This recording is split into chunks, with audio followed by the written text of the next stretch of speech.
Hey folks, today is a monster episode of the Moment of Clarity podcast. It's so big I can't even explain it to you in this little intro. I'm talking with Christina Tobin, head of the Free and Equal organization that's helped bringing third parties into the debate and ending the stranglehold of the two-party system. I'm going to chat with her. I've got music from Tone Deaf. I've got the Moment of Clarity, of course, coming up. I'm going to tell you about my experience on RT last night. Abby Martin's show, Breaking the Set. I also have a story of the indigenous beating the oil companies, and it's pretty fucking incredible. All right, this is the episode to beat all episodes. So hang in there. Here we go. Christina Tobin, she's an activist. She's the founder and chief executive officer of Free and Equal, which is for free and equal elections, trying to end the stranglehold of the two-party system. All right, here is about free and equal. I assume it has to do with not having to pay for sweeteners, right? It's everything with not having to pay for sweeteners.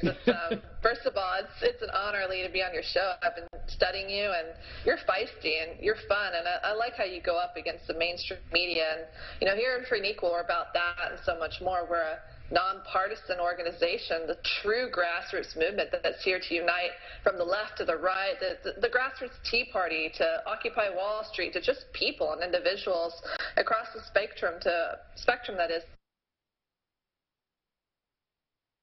party system. And boy, the system's really been, they've been used as puppets, controlled by the elite at the very top. So we're here to break that stranglehold, and we've got a long-term plan for that, and we're here to stay at Free and Equal.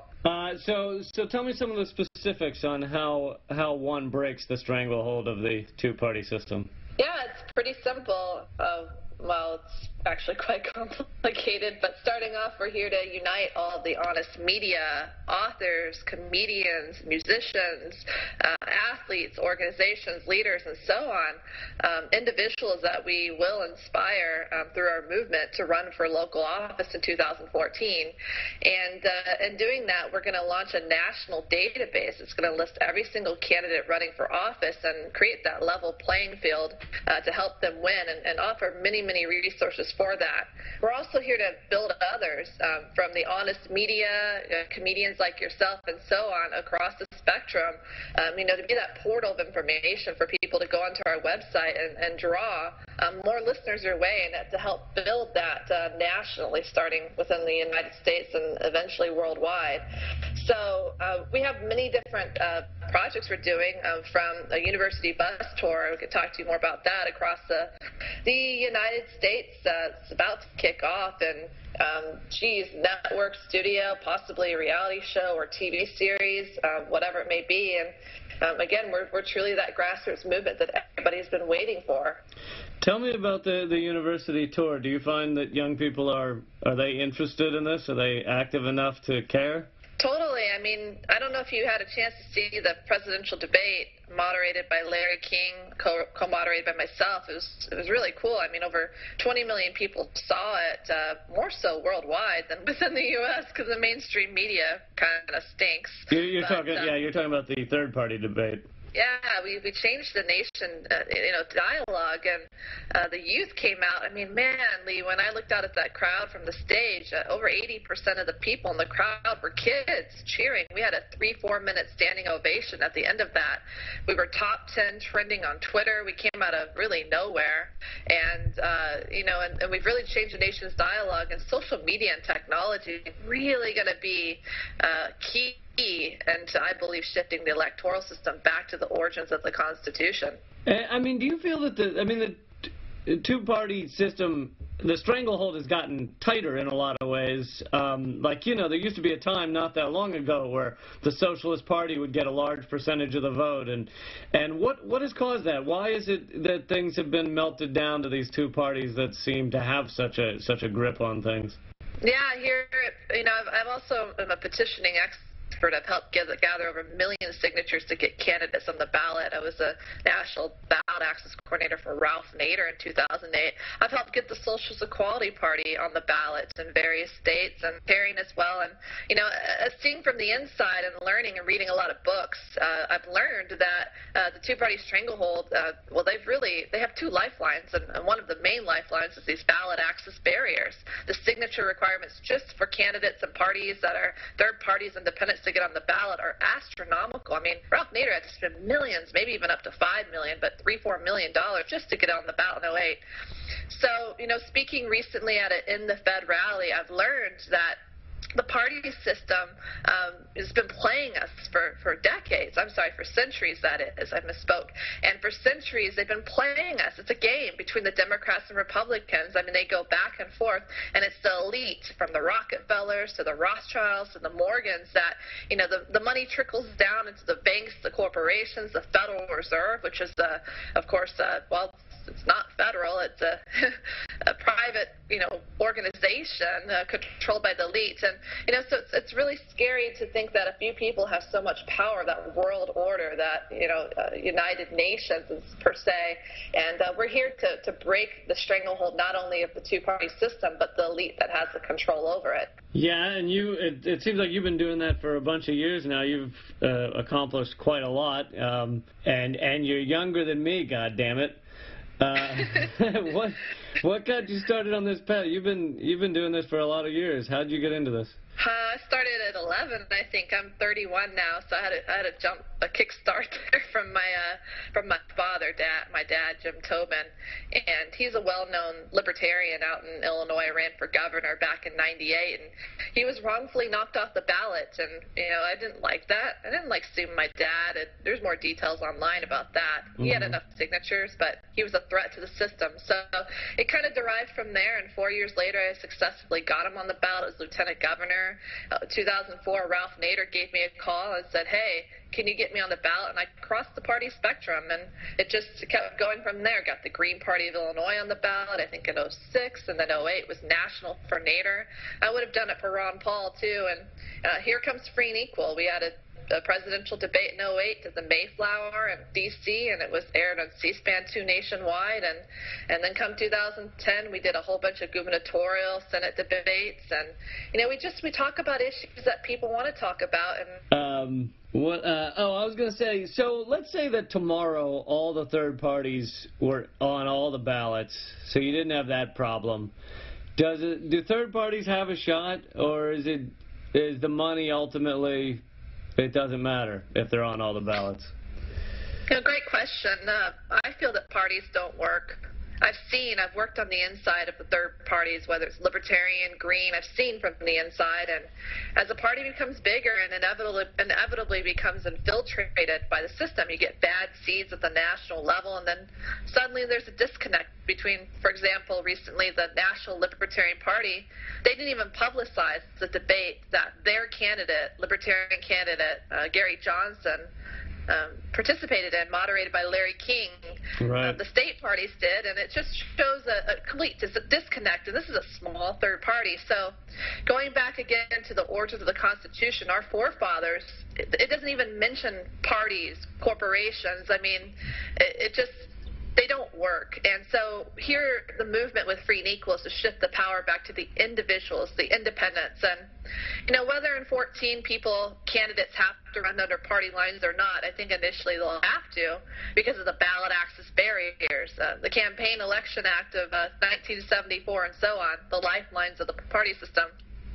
They may have to run as a party, but we're here to create that database so people can see them as individuals, as the independents that they are, for what they actually stand for what money goes into their race, and those sort of things, and work with other organizations that have already done those sort of things. Why reinvent the wheel? We're just going to create, be that one source where everybody can find all the information at their fingertips. So, parties don't work.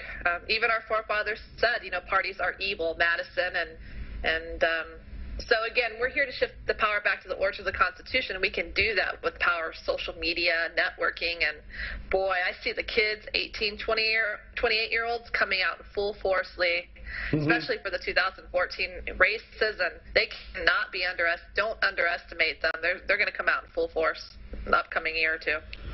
So what are the top few steps like your average person can do that's not kind of a big time activist? They've got the full-time job and the family. What do you view them doing to help stand up and to help the people's voices be heard again?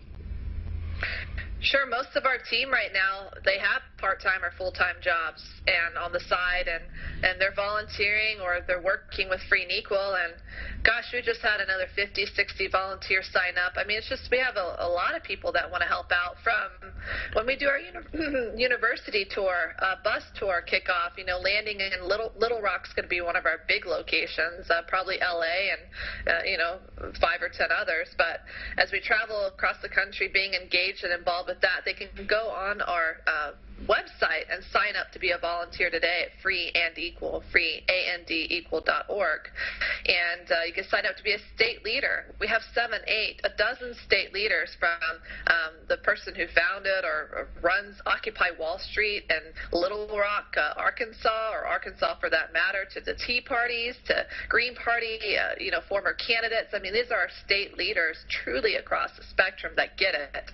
And the key is inspiring people to run for office. And running for office is so important. Think about it. Think about helping that local campaign that's truly an independent, left, right, whoever it may be, running for office that truly wants to get rid of the NDAA, Patriot Act, drug war. There's so much we have in common across the spectrum, and the two-party system has intentionally been divisive, and we're here to squash that. So you mentioned NDAA and the drug war, and it's kind of interesting that, I feel like, you were saying that the third parties, or a lot of them at least, agree on a lot of issues. There's a lot of important things that I feel like we can find common ground on and step outside the party system in a way. I mean, is that how you feel? Because you have worked on multiple third-party candidacies. You've run yourself as a libertarian. You worked with Ralph Nader. I mean, do you see a lot of similarities? Absolutely. I, first of all, would have ran as an independent, but it was like 100,000 signatures versus 300 under a party line in California. Really? Is that how it works? I'll run libertarian. I was going to do green, but I had just worked for Ralph Nader, so I thought I'd balance it out across the spectrum. But I'm truly an independent for real. You can check it out online, research. But, in any case, parties don't work. I'm seeing a lot of leaders from Libertarian Party to Green and so on, Constitution Party, that are hopping on board with Free and Equal. They see parties don't work. They see the national levels disconnected. I mean, even in third parties. And so, again, that movement is evolving where whether you're independent, working with third party, even Democrats and Republicans, Lee, I mean, some of them are just sick of, they're like, I didn't sign up for this. The party's become infiltrated, and I always like to give everybody the benefit of the doubt. And I have no anger towards the politicians or even the elite that per se are indirectly causing all these problems. I have enough anger for the both of us. Yeah. Man, so that'll balance it out. I have totally not to pull you to the positive side long term. I hope. Yeah, I think. maybe we can start doing joint appearances. I'll scream and you can sing or something. Before you know it, you'll be singing with everyone in the movement and the musicians. You may not be in tune, but at least the message will get across. But it's it's really we're really excited to inspire people to see there is this positive, peaceful resolution. And anger is what the system's waiting for. They've got the police waiting in full force to come raid us because of anger, and we can't fall into that trap. We won't. Again, if the politicians weren't there, there would be others to take their place, as well as the elite from the oil, Rockefeller, Rothschild. Study your history. And I mean, it's just we got to reform the electoral system. So the candidates that will arise, and you're right, the movement across the spectrum. Check out Judge Napolitano back in the day, Fox Freedom work. He did an interview with Ron Paul and Ralph Nader, uniting against the establishment. Hey, we've got a lot in common. Both of these candidates are against the Patriot Act, against NDAA, against SOPA, against the drug war, against war.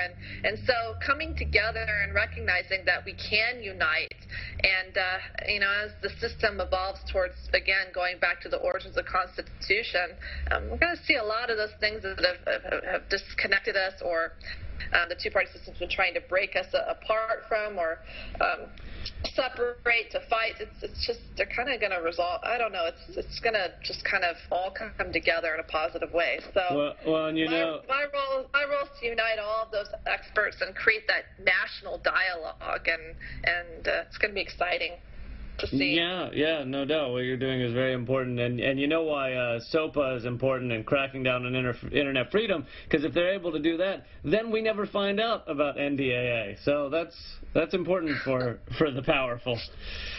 Get Bradley Manning out of jail. I mean, come on. And WikiLeaks, I mean, that was kind of a great thing that happened, I would say, and from what the people tell me and just listening to them. But, I mean, it's just, I hope whoever runs for president, 16 or 20, I mean, all these people that are wrongfully put behind jail for having from a few ounces of marijuana to WikiLeaks, they should all be pardoned. Peter Schiff's dad, Erwin Schiff. I mean, geez, it's just a lot of leaders and just everyday people. And well, yeah, but have you seen Bradley Manning? He looks ferocious. He's a threat to each and every one of us. No, I'm kidding, of course. Well, then I don't know what you are. Oh, I'm a goddamn monster. No, but I really do. I know you're across the world, so the internet connection is not amazing. So I'll wrap this up. But I really do appreciate your time, and tell the website again, because I think it got cut off earlier, and what people can do. I guess you guys have a kind of a probably Twitter thing going on, maybe a Facebook thing. Yeah, my apologies. I'm doing a business trip across the country, so for the not the good connection there, but Free and Equal, freeandequal.org. Volunteer today. Check out. Just get familiar with us. We are the real deal. You can research us, the foundation, my wiki page, what I'm all about, the heart, and the people in our organization. I'm a big believer you are who you surround yourself with. And, Lee, I hope you can be a part of our university tour coming up. There's going to be more details launched in the coming weeks nationally, and we'd love for you. And we want lots of comedians, musicians, celebrities, just kids and leaders and organizations, and coming together and creating that national intellectual dialogue that is going to help educate. I foresee a lot of those people are going to run for the local offices in 14 and even more in 18 for sure. Yeah, I'd love to be part of the university's tour. I did 500 colleges across the country, so I can show you every great spot to get tater tots at any given college. Well, I have to, yeah, that's, I want to say I can't wait to see that, but I think I can wait. I can, but I look for it. I like your wit, and I like your honesty and your integrity, and that's why you and so many others are just welcomed with open arms to be a part of this amazing movement. And I look forward to meeting you on the ground and giving you a big hug and thanking you for all the work that you've done. And you have a different way of going about things, but it's effective, and everybody has their own little niche, and just it's cool. And what matters is that you say what's true. Everything I've heard, it's true, and so it's cool. We're going to reach out to all different types of people, from your listeners to everyone.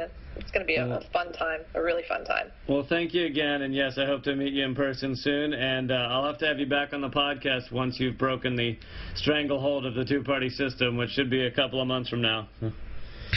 Yay! I love how positive you are. See? In that moment. You made me positive. See what you did? I can't breathe, and I can't see, and I can't move, 'cause I'm sick and tired of these politics.